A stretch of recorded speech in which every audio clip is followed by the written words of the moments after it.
So I think we'll start development of tongue. Now, as you know, the tongue develops in the oral cavity. It develops in relation to the first to fourth pharyngeal arches. Okay, first to fourth pharyngeal arches. It develops in the floor of developing mouth, and it develops in fourth to eighth week of intrauterine life. Okay, so tongue develops in 4th to 8th week of intrauterine life in the developing mouth. It is developing in relation to first.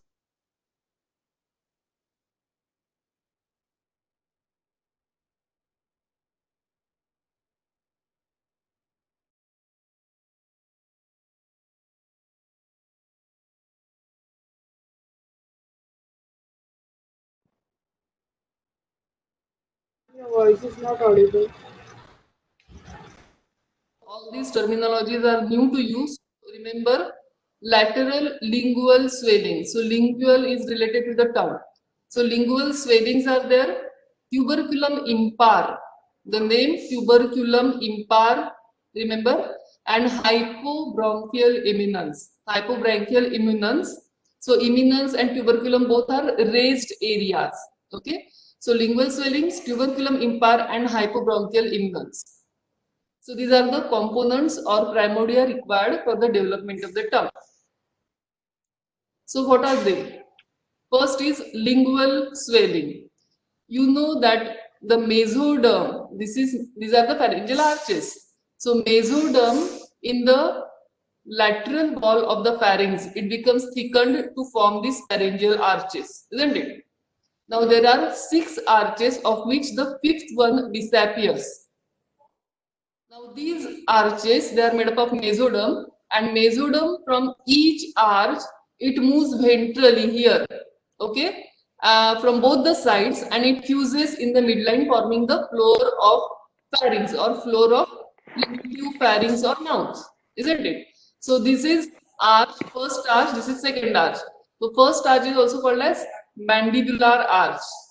All these arches, the mesoderm grows ventrally from both the sides and it fuses with each other, isn't it? So each pharyngeal arch arises as a mesodermal thickening in the lateral wall of primitive pharynx. Second point, it grows ventrally to become continuous with the corresponding arch on opposite side. Okay. Now, what are these lingual swellings? They develop in relation to the first arch. This is the first arch. Now, medialmost part of the first arch on either side, it will proliferate to form the 2 lingual swellings. So, some cells of the pharyngeal arch on the right side and some cells of the pharyngeal arch on the left side, the medialmost ends of these, they will proliferate and they will form the 2 lingual swellings. Here in the next figure, you can appreciate these yellow colored, they are the 2 lingual swellings. Okay. So, medialmost part of the mandibular arch, that is first arch of both the sides, they proliferate to form the 2 lingual swellings.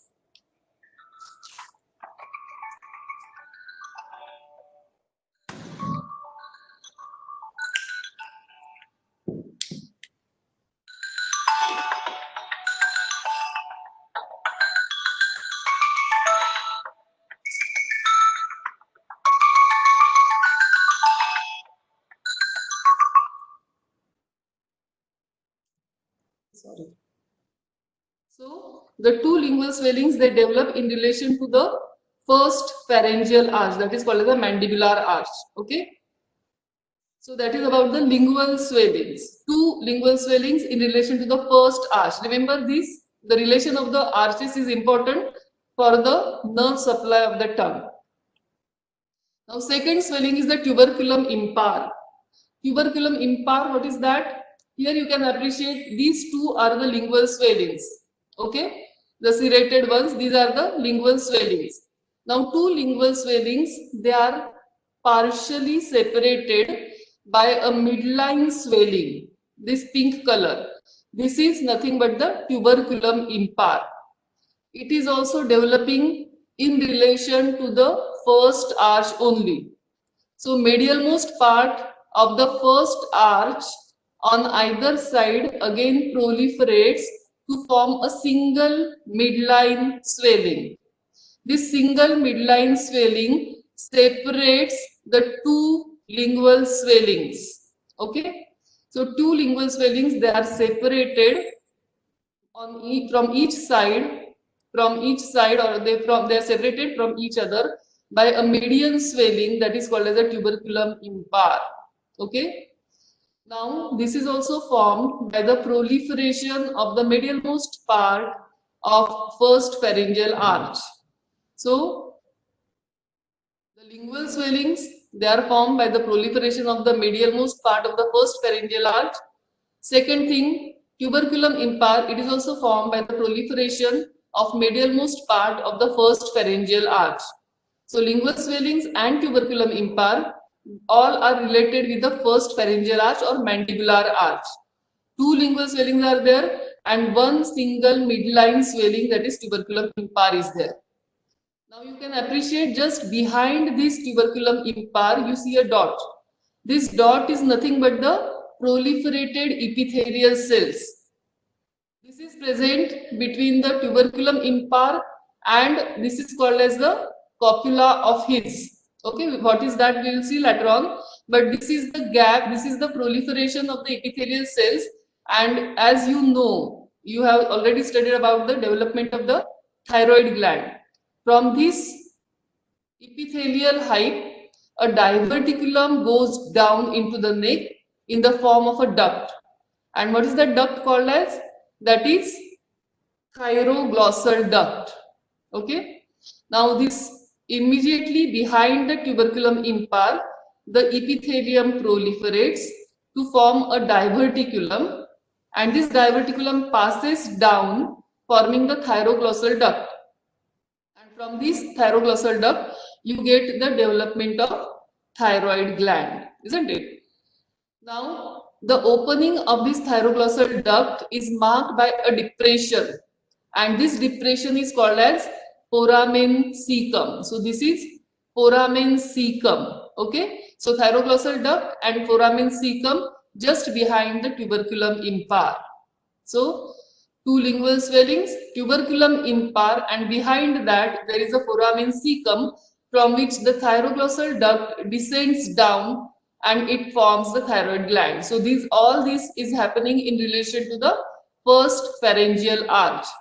So we have seen the two components for the tongue development up till now, that is lingual swellings and tuberculum impar. So in this figure, all these three components are seen. These two are the yellow colored lingual swellings, and in the midline, this another swelling is there that is called as the tuberculum impar. Just behind the tuberculum impar, you get the foramen cecum. Okay. So next swelling is the hypobronchial eminence. So hypobronchial eminence is again the midline swelling. And as we have seen, all these above three, upper three, they are developing in relation to the first arch. Now this hypobronchial eminence, it develops in relation to the second, third and fourth arch. So first arch gives us lingual swellings and tuberculum impar, and second, third and fourth arch gives us the hypobronchial eminence.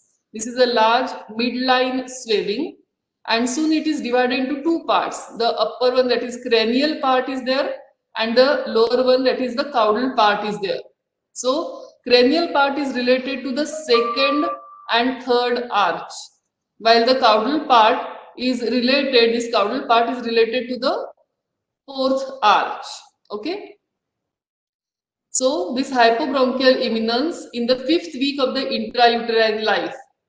Another midline swelling is seen in relation to the medial ends of second, third and the fourth arches, and this is called as the hypobronchial eminence. It is also called as copula of His. Copula is nothing but the bridge. The meaning is bridge or tie. So copula of his or tie. Okay. So hypobronchial eminence is developing as a midline swelling in the second, third, and the fourth arch relation on the medial aspect. It is soon divided into two parts. One is the cranial part and one is the caudal part. Okay. Cranial part is related to the second and the third arch, while caudal part is related to the fourth arch. Okay. This caudal part will later form the epiglottis, the laryngeal cartilage, epiglottis. Because just behind that you get the laryngeal orifice. Okay. And this is present, it is flanked with, on either side of that, it will be having the arytenoid cartilages. You have already studied about the larynx.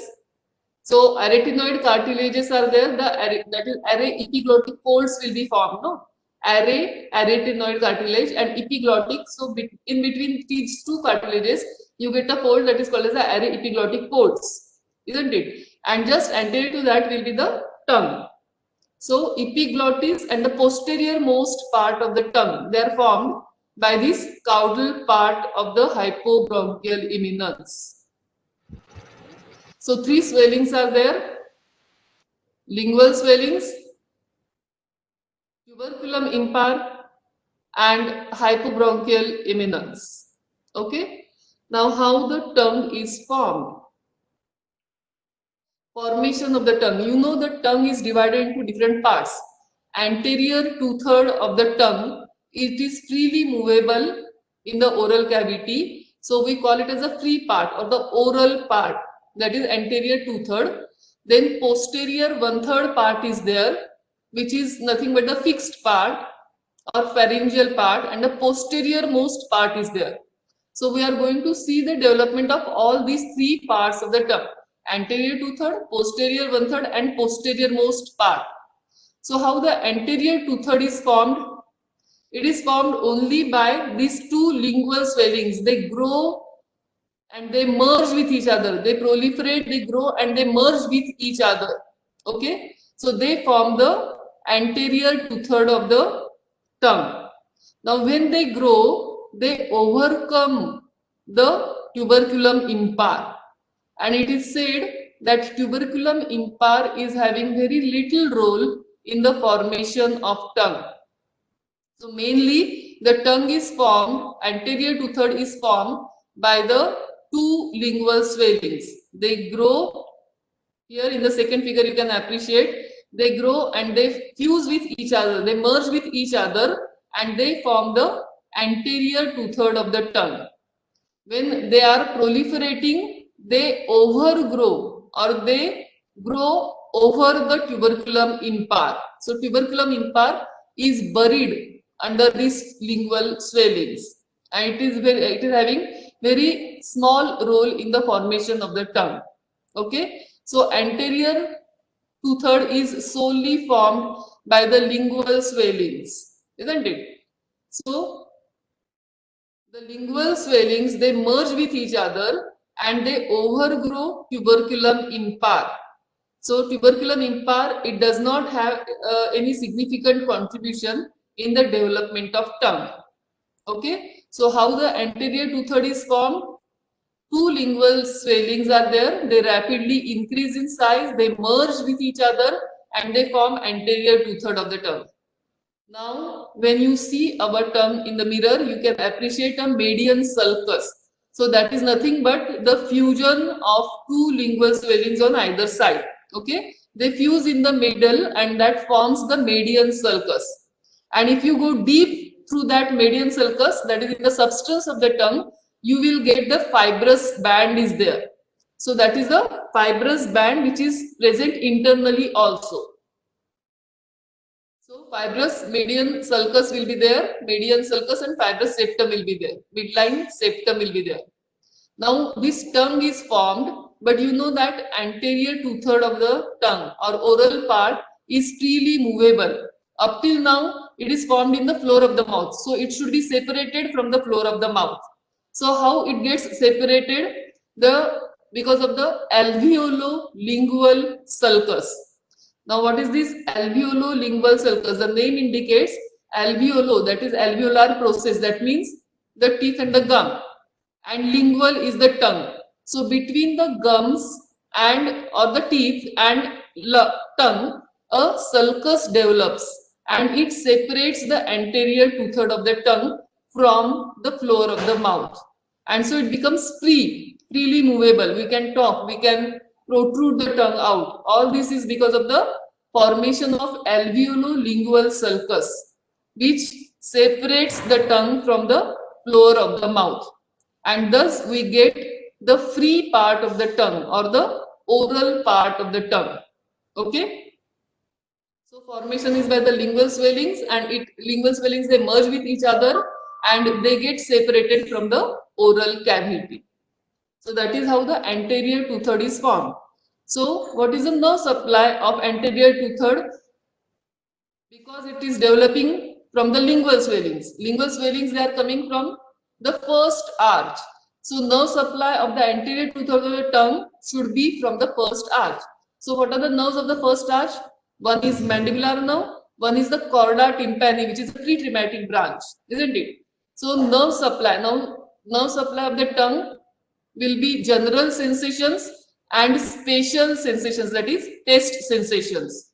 So from the anterior two-third of the tongue, the general sensations, they are carried by the lingual nerve. Lingual nerve is the branch of the mandibular nerve. Okay, so mandibular nerve is the nerve of the first arch. So general sensations are carried by the lingual nerve, and spatial sensations, they are carried by the chorda tympani nerve. Now this chorda tympani nerve is also the pre-traumatic branch of the first arch. So it is a pre-traumatic nerve coming from the facial nerve, the nerve of successive arch, succeeding arch. Okay, so nerve supply of the anterior two-third is clear from its development. Because it is developing in relation to the first arch, you get the nerve supply from first arch only. Okay, now coming to the posterior one-third of the tongue. Posterior one-third of the tongue, it is formed from the cranial part of the hypobranchial eminence. Cranial part, which is related with the second and the third arch. Okay, hypobranchial eminence having cranial part and the caudal part. So cranial part is related with the second and the third arch, and caudal part is related with the fourth arch. You know that. So hypobranchial eminence or copula of His, which is related to the second and the third arch, that becomes the cranial part, and that forms the posterior one-third of the tongue. But here again, as the mesoderm of the third arch overgrows the mesoderm of the second arch. Okay, here in the figure you can appreciate, this is the first arch, this is the second arch, third and the fourth arch. Now the third arch mesoderm, this light green color, will overgrow the mesoderm of the second arch. So second arch mesoderm will be buried here. So, and third arch mesoderm will fuse with the first arch. So on the surface, what you will get, this is the first arch mesoderm, which is forming the anterior two-third, and this is the third arch mesoderm, which is fusing with the first arch mesoderm. So second arch mesoderm is buried down. This figure is very important from your book only. So here is the buried second arch mesoderm. So ultimately the posterior one-third is formed by third arch mesoderm only. So posterior one-third is formed by the third arch only, and in between the anterior two-third and posterior one-third, you get an inverted V-shaped sulcus, and that is called as sulcus terminalis or terminal sulcus. So this sulcus separates the anterior two-third from the posterior one-third of the tongue. And in this figure you can appreciate, this is the anterior two-third formed by the lingual swellings and a very little contribution from the tuberculum impar, and this is a posterior one-third which is formed by the third arch mesoderm. They are both, the anterior two-third and the posterior one-third, they are separated by this inverted V-shaped sulcus. Inverted because you are seeing from oral, in front of the oral cavity you are standing. Okay, so this is the V-shaped sulcus, and just at the junction of the anterior 2/3 and posterior 1/3, in the midline, you get this opening, that is the foramen cecum is there, from where the thyroglossal duct descends down. Okay, so that is about the posterior 1/3 of the tongue. Now the last one is posterior 1/3, the nerve supply of the posterior 1/3, because it is formed only by the third arch. So it will be supplied by the nerve of third arch. What is that? It is nerve of the third arch is glossopharyngeal nerve. So it is supplied by the glossopharyngeal nerve, which is the nerve of the third arch. Both the general sensations and spatial sensations from posterior 1/3, they are carried by the glossopharyngeal nerve. Remember this. Now posterior most part, the posterior most part of the tongue, or the root of the tongue, it is formed by the caudal part of the hypobronchial eminence. The caudal part which is related to the fourth arch. So caudal part forms the posterior.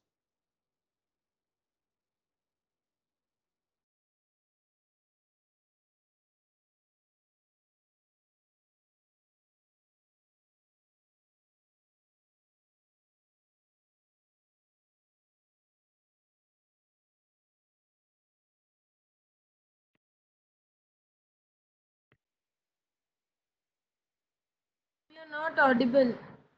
You're not audible.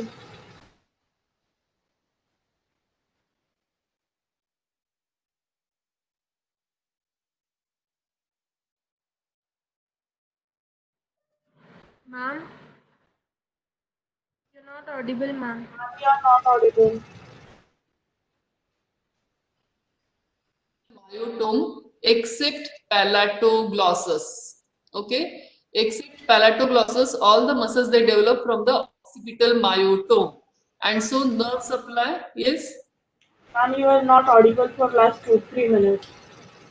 So we missed. So why you are so late to tell? Ma'am, we told you. I guess there was a network issue, so you didn't receive it. So am I not audible to everyone, or only few people are not listening to me, not able to listen to me? You were not No, audible. everyone, ma'am. Just the last slide, a little part of time. Last slide. Last slide. Okay. Yes, ma'am. So that is posterior part of the tongue, posterior most part of the tongue. Okay. Yes, ma'am. Yes, ma'am. So is it this slide? Yes, ma'am. Okay. So nerve supply. No supply part. Yeah. So nerve supply of posterior 1/3, because posterior 1/3 is derived from the third arch only. Because if you remember the previous slide, I will go to the previous slide again.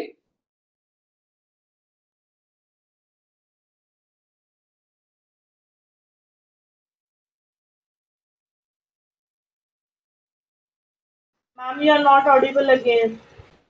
Ma'am, Hello. Now am I You are audible? not audible. Now you are audible, ma'am. Audible, no? yes, ma'am. Now audible. Okay. So the third arch mesoderm overgrows. Third arch mesoderm overgrows the second arch mesoderm. ये second arch mesoderm है. Third arch mesoderm will overgrow it, and posterior 1/3 is formed by third arch mesoderm only. So what will be the nerve supply? It will be nerve of the third arch, isn't it? So nerve supply will be the nerve of the third arch, that is glossopharyngeal nerve.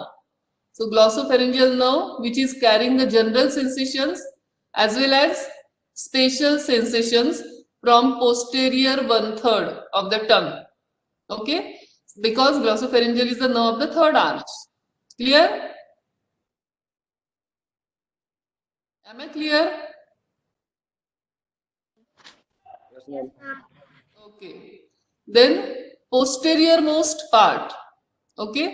Posterior most part is there, which is derived from the caudal part of the hypobronchial eminence. This is the caudal part which develops in relation to the fourth arch, isn't it? So from this caudal part, you get two derivatives. One is the posterior most part, and one is epiglottis. So we are dealing with the tongue. So posterior most part of the tongue is formed from the caudal part of the hypobranchial eminence.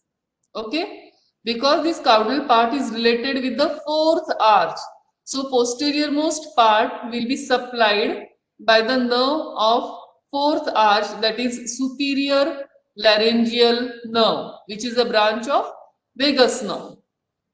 Okay, that is about the tongue. Then tongue is having, we have divided the tongue into anterior 2/3, posterior 1/3 and posterior most part. Okay. Now, as you know, tongue is the muscular organ. So all the muscles of the tongue, they are developing from the occipital myotome, except palatoglossus. So all the muscles of the tongue will be getting the nerve supply from the nerve of occipital myotome, that is hypoglossal nerve. So all the muscles that are supplied, that means this becomes the motor nerve supply. Motor nerve of the tongue is hypoglossal nerve, the 12th cranial nerve. That is the motor nerve. Motor means that it is supplying to the muscles. General sensations are carried by different nerves. Spatial sensations are carried by different nerves in different parts of the tongue. And muscles are supplied by hypoglossal nerve except palatoglossus. Because palatoglossus, we can say that it is a muscle of palate also. So palatoglossus gets nerve supply from the pharyngeal plexus. Now what is this pharyngeal plexus? Pharyngeal plexus is the plexus of the nerve formed by the pharyngeal branches of cranial nerve 9, 10 and 11. That means cranial nerve 9, that is glossopharyngeal, 10th is the vagus and 11th is the accessory. So pharyngeal branch of all these nerves, they will form the pharyngeal plexus. And from this, one nerve component from the vagus nerve will supply the palatoglossus. So palatoglossus is supplied by the pharyngeal plexus. Remaining all the muscles of the tongue, they are supplied by the hypoglossal nerve, the 12th cranial nerve.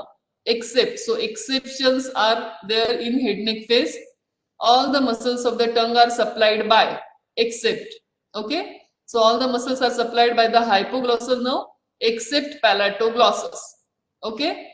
Now if you remember, if I ask, all the muscles of the palate are supplied by, here you can make it clear, all the muscles of the palate are supplied by the pharyngeal plexus except the muscle that is called as tensor veli palatini, because tensor veli palatini is developing from the first arch mesoderm, and so it will be supplied by the nerve of the first arch, that is mandibular nerve.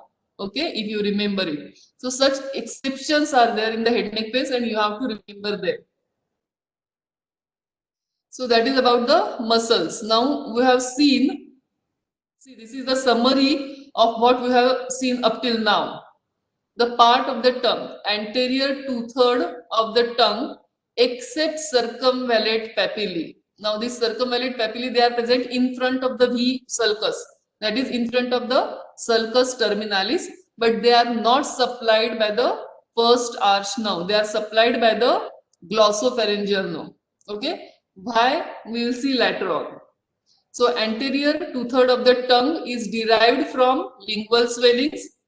It is related to the first arch, so it will be supplied by general sensations carried by the lingual nerve, and special sensations, they are carried by the chorda tympani nerve, which is the pretraumatic nerve of first arch only, isn't it? So anterior 2/3 developing in relation to the first arch, so it will be supplied by the first arch nerve. This posterior 1/3 and circumvallate papillae, posterior 1/3 forms the posterior 1/3 of the tongue is formed by the cranial part of the hypobronchial eminence, which is related with the third arch. Actually, it is related to the second and third arch, but second arch mesoderm is buried under the overgrowth of the third arch mesoderm, isn't it? So on the surface you are getting only third arch mesoderm or third arch substance is there. And so it is supplied by the nerve of the third arch, that is glossopharyngeal nerve. Now both the general sensations and spatial sensations from posterior one-third of the tongue, they are supplied by the glossopharyngeal nerve. Okay? Posterior most part, it is developing from the caudal part of the hypobranchial eminence. Okay? Caudal part which is related to the fourth arch. So posterior most part will be supplied by the nerve of the fourth arch, that is superior laryngeal nerve, which is the branch of the vagus nerve. And when the nerve supply is asked, in addition to these sensory nerves, you have to tell about the motor supply also. So motor supply, that means for the muscles of the tongue. So muscles of the tongue, as they are derived from the occipital myotome, they are supplied by the hypoglossal nerve, which is the nerve of the occipital myotome. Okay? So they are not related with any arch. Sorry. So this is about the summary. Now what about the histogenesis? Am I audible? Yes, ma'am. Okay.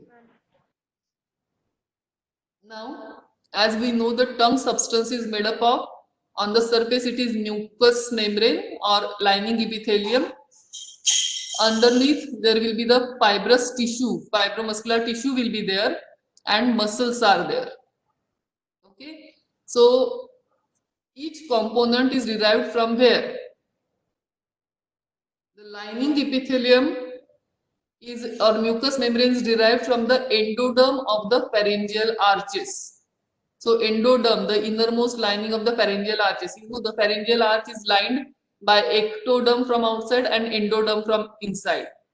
So lining epithelium of the tongue is derived from the endoderm of respective pharyngeal arches. जिस pharyngeal arch से वो develop होने वाला है, उसी pharyngeal arch का endoderm. Okay. Fibroareolar stoma is derived from the mesenchyme, that is mesoderm. Sorry.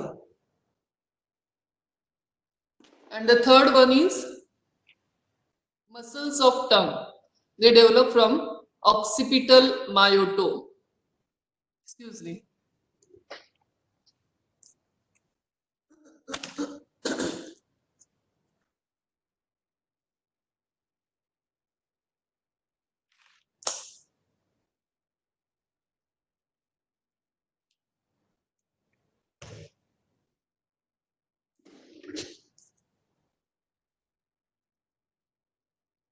So now something about the taste buds are there, then papillae are there on the tongue. You have already seen the gross structure of the tongue, isn't it? So this lining epithelium, normal lining epithelium of the tongue is, it is the stratified squamous non-keratinized epithelium. Okay. Normally, when the development of the tongue occurs, initially this lining epithelium is single layered. Okay, and later on it becomes the stratified epithelium. Papillae, they also develop later. Okay, you know different types of the papillae: the circumvallate papillae, fungiform papillae, piliform papillae, and foliate papillae.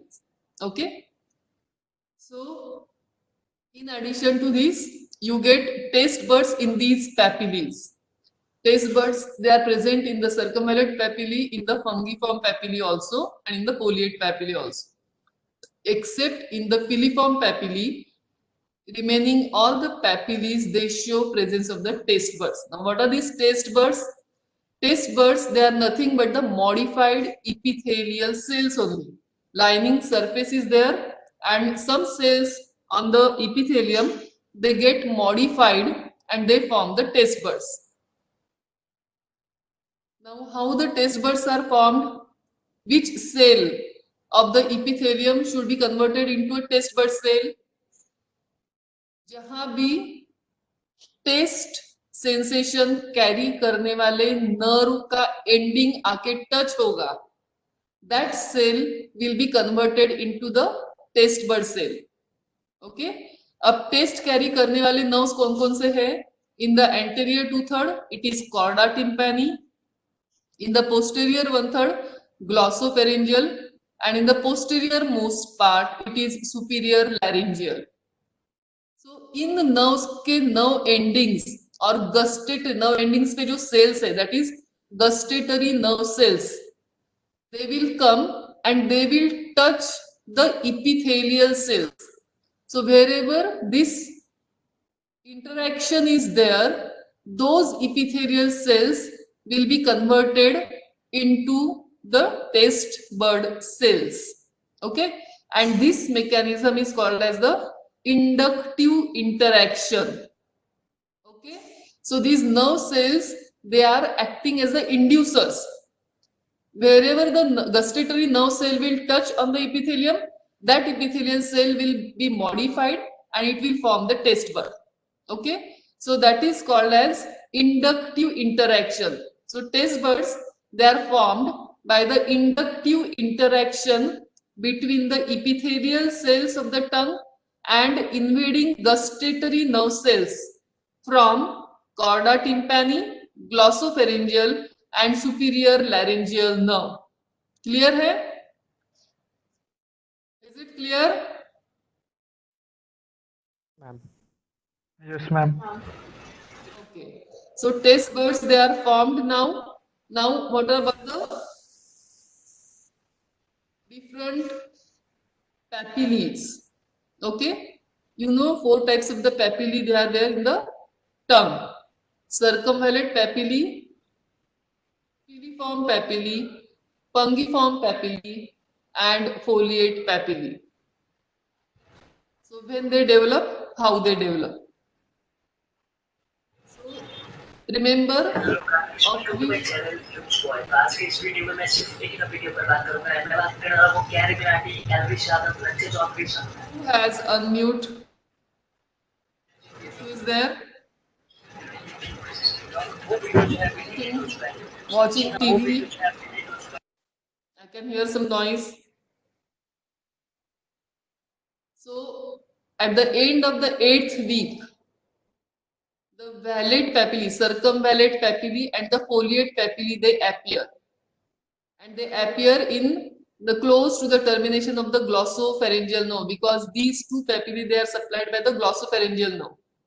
Now remember, though they are present in the anterior 2/3, they are present anterior to the sulcus terminalis, they are supplied by the glossopharyngeal nerve. So while telling the nerve supply, you should tell that anterior 2/3 is supplied by the lingual nerve, general sensations, and chorda tympani nerve carrying the spatial sensations, except circumvallate papillae. Posterior 1/3 is supplied by the glossopharyngeal nerve, posterior 1/3 along with the circumvallate papillae. Because circumvallate papillae, they are derived from the cranial part of the hypobronchial eminence. Ye clear hai? Because that is why it is having the glossopharyngeal nerve. But they are not present in the posterior 1/3. They are moved in front of the sulcus terminalis because of the development. That mucosa is shifted anterior to the sulcus terminalis. Okay. So during the 8th week, you get the development of the circumvallate and the foliate papillae. Circumvallate papillae, they develop from the cranial part of the hypobronchial eminence, but during the development, they are pulled. The mucosa of the posterior 1/3 is pulled anteriorly, and that is why it is placed in front of the sulcus terminalis. Okay. After the 8th week, you get the pungiform papillae development. Okay, and they develop in relation to the terminal branch of the chorda tympani. So pungiform papillae, they are present on the anterior 2/3, and that is why they are supplied by the chorda tympani. Then in 10th to 11th week, you get filiform papillae. 11 to 13th week, you get the development of the taste buds. Papillae means taste buds, they will develop on the dorsum of the tongue. Taste buds are not only present in the tongue, but they are present at the other sides also. They are palatoglossal arches, palate, posterior surface of the epiglottis, and posterior wall of the oropharynx. Whenever there is slide of the tongue, you will be asked to show the taste buds. Then you will be asked what are the other sides where you get taste buds. So taste buds, they are present in the circumvallate papillae, in the foliate papillae, in the fungiform papillae. That is, they are present in the tongue, and apart from tongue, they are present on the posterior surface of the epiglottis, on the palate, on the palatoglossal arches, and on the posterior wall of oropharynx. So taste buds, they start their development in 11 to 13th week. At the time of the 11 to 13th week, you will get the taste buds. Now, when the fetus starts the sensation of the taste, by 26 to 28 weeks, you can elicit the taste response in the fetus. Okay, bitter taste can be induced, and that will bitter taste is given, and that can be seen by the facial response of the fetus. So this indicates that the reflex pathway between the taste bud and the facial muscle is established. Okay, so that is by 26 to 28 weeks. 28 means the 7th month. So that is about the histogenesis and development. Now coming to the developmental anomalies. What are the developmental anomalies? Very simple, agenesis of the tongue.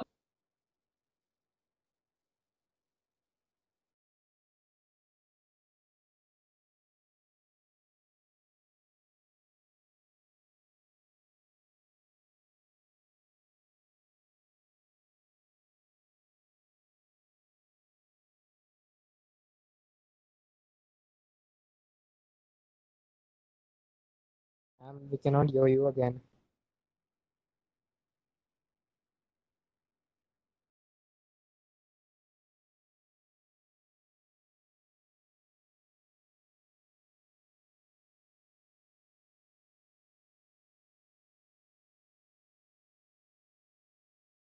Without any syndrome, but if microglossia associated with the micrognathia and limb defects, then it becomes the Hanhart's syndrome. Then macroglossia. Macro is a large term. It may be because of the lymphangioma, or it may be because of the muscular hypertrophy, but it is not very common. Macroglossia, that is a large term. So aglossia, hemiglossia, microglossia, macroglossia. Now coming to the bifid tongue. Bifid means two lingual swellings, they are there, but they fail to unite. So that leads to the bifid tongue.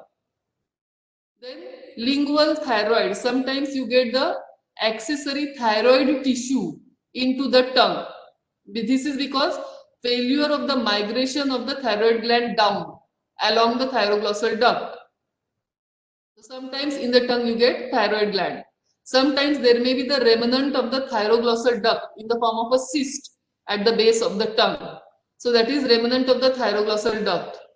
And sometimes the surface of the tongue may show fissures.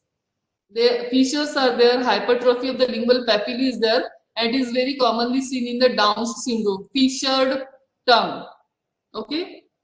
And a very important developmental anomaly is the ankyloglossia. Now we'll see what is that ankyloglossia. But before that, these are the commonly used, and you should remember the terminologies. These are the common developmental anomalies: aglossia, hemiglossia, microglossia, macroglossia. Easy to remember, easy to write in the exams. Bifid tongue, lingual thyroid, remnant of thyroglossal duct, and surface may be fissured. Then the important one, that is ankyloglossia or tongue tie. What is tongue tie? What is ankyloglossia? Here in the figure you can appreciate that tongue is attached to the floor of the mouth. by the frenulum. Normally, the tongue develops and extensive cell degeneration separates it from the floor of the mouth. Okay, this is a normal procedure how the tongue gets separated. There is, because of the cell degeneration, the tongue gets separated from the floor of the mouth, and the frenulum is the only anchor of the tongue to the floor of the mouth. You can see frenulum when you pull the tongue or touch the tongue to the palate. Okay, so that is the frenulum. Now sometimes this frenulum is present at the tip of the tongue, so you cannot lift the tongue up, elevate the tongue up, you cannot protrude the tongue, and you will get the difficulty in the speech, you will get the difficulty in the breastfeeding, etc. Okay, so ankyloglossia or tongue tie, it occurs because incomplete formation of the alveolo-lingual sulcus. Okay, and the tongue is connected with the floor of the mouth by a short frenulum. Frenulum is short. Most common site of the attachment is the tip of the tongue. So in the figure or in the picture, you can appreciate this is the tongue tie. Very short frenulum is there, and it is attached to the tip of the tongue. And it is seen in 1 in 300 infants. It will interfere with the speech, it will interfere with the protrusion of the tongue, and it will interfere with the breastfeeding of the baby. Okay. Treatment, normally as the time passes, this frenulum increases in the length. So surgical intervention is not required as such. Okay. The surgical correction is not required. It will grow or it will be stretched. Okay. If not, then you can do the surgery. So you should remember that normally the tongue is separated from the floor of the mouth, and only frenulum is the anchor of the tongue to the floor of the mouth. If this frenulum is small, if this frenulum is attached to the tip of the tongue, then you cannot protrude the tongue, you cannot lift the tongue up or elevate the tongue. You will be having the difficulties in the speech, and that is called as a tongue tie or ankyloglossia. Okay. Now there is one more condition that is called as the ankyloglossia superior.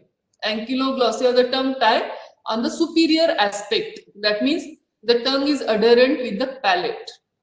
Okay. So there are some pictures of what we have seen up till now. This first figure where you do not get any tongue. So this is aglossia. Okay. This is aglossia, no tongue, tongue agenesis.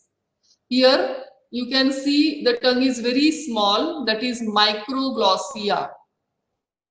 In the third figure, the tongue is very large, that is macroglossia. Now here, tongue over tongue, two tongues are there. So accessory tongue is there. Okay. So normal tongue, and on that you get the accessory tongue. Now here, this is the bifid tongue. People, they may have fascination for this, and they perform it surgically also. Bifid tongue. Then this is the fissured tongue. The tongue is showing many fissures, so that is fissured tongue, commonly seen in the Down syndrome. Fissured tongue. Now, so these are about the developmental anomalies, and that is all about the tongue development. In short, we are going to see about the salivary glands. Salivary glands, as you know, the three pairs of the salivary glands are there: parotid, submandibular, and sublingual. The parotid is ectodermal in origin, while the other two, the submandibular and the sublingual, they are endodermal in origin. Okay. Now each salivary gland develops as the epithelial outgrowth. This epithelial outgrowth grows into the surrounding mesenchyme, and this forms the duct, or cord is formed. This cord gets canalized and it forms the duct. So here the epithelial outgrowth is there, then it divides and redivides to form the duct system and the acini. Okay. So duct is formed as a epithelial outgrowth. Epithelium may be that is, it may be ectodermal in origin, it may be endodermal in origin. So epithelial bud is formed, it will grow, it will divide and redivide. Initially it will be solid and later on it becomes canalized. So the main canal will be formed, main duct will be formed, and this duct divides and redivides to form the ductules, and the terminal part of these ductules, they will develop into the acini. Okay. So cord divides and redivides and it forms the duct system, ductules, and the terminal part of each cord is converted into the acini. Okay. And each salivary gland will be having the capsule and the connective tissue. So those develop from the surrounding mesenchyme. The mesenchyme will be having some neural crest cells. So they will be developing from the neural crest cell component of the mesenchyme. Okay. Now coming to the parotid gland. Parotid gland develops in 6th week and it develops as a ectodermal outgrowth. Ectodermal outgrowth from the cheek, from the at the angle of the stomatoderma, it runs towards the ear. Okay, it passes towards the ear between the maxillary and the mandibular process. Maxillary and the mandibular process, the processes of the first arch. This cord will get canalized and it will form the parotid duct by 10th week. The lateral end of the duct will proliferate and it will divide and redivide to form the ductules and the acini. Same thing. Secretions will be starting in the 18th week from this gland. Okay. Development starts in the 6th week and the duct develops in 10th week. Secretions started in 18th week. Maxillary and mandibular processes, they will fuse to form the cheek and that will elongate the parotid duct. And this duct opens, this is the gross part, duct opens in the vestibule of the mouth opposite to second upper molar tooth. So that is about the parotid gland. Ectodermal in origin, that is the most important part. MCQ can be there. Parotid is ectodermal in origin, remaining other glands are endodermal in origin. Okay. Next is submandibular gland. Okay. Presence of myoepithelial cells around the parotid acini confirms its ectodermal origin. Here you can appreciate these are the myoepithelial cells. Okay. Myoepithelial cells having the actin myosin component and they will squeeze the acini to pour the secretion into the duct system. Okay. Then submandibular gland, endodermal in origin and develops in the late 6th week.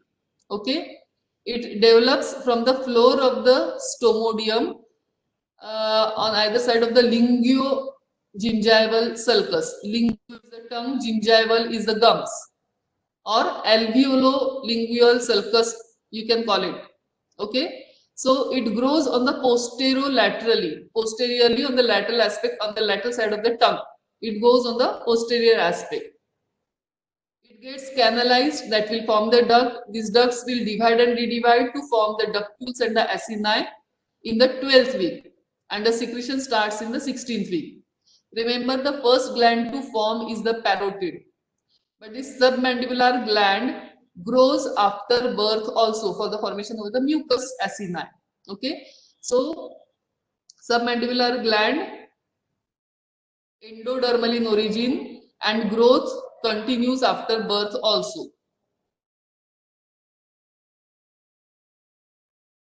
Sublingual gland. Sublingual glands are there, many glands are there. They are again endodermal in origin in the 8th week of intrauterine life and multiple endodermal outgrowths are arising from the paralingual sulcus. Okay. Again, they will branch, they will canalize and they will form 10 to 12 ducts. They open immediately into the floor of the mouth. Okay. So that is about the sublingual glands. The point to remember is ectodermal origin of the parotid gland present, and that is proved by the myoepithelial cells present. Then second point, important point is submandibular gland grows after birth also. So this is the summary of all the three glands: origin, parotid ectodermal, submandibular endodermal, sublingual endodermal. Then when it starts the development, then ducts and the acini formation in which weeks? बाकी यहाँ पर lingual का कुछ भी नहीं है. So here 10th week, 12th week, the secretion is started in 18th week, and here the first secretion starts with the submandibular gland. So it is starting its function earlier. Other important point to remember is presence of the myoepithelial cells in the parotid gland indicates the ectodermal origin. And in the submandibular gland, this gland grows after birth also for the formation of the mucus acini. Okay, so that is all about the development of the tongue and development of salivary glands. Okay, we are having a model of the tongue that if you want, I can prepare the audio clip and send it to you. If you want, let me know. So that is all about the tongue and salivary gland. And be safe, take care, because Corona is walking on the road. Thank you.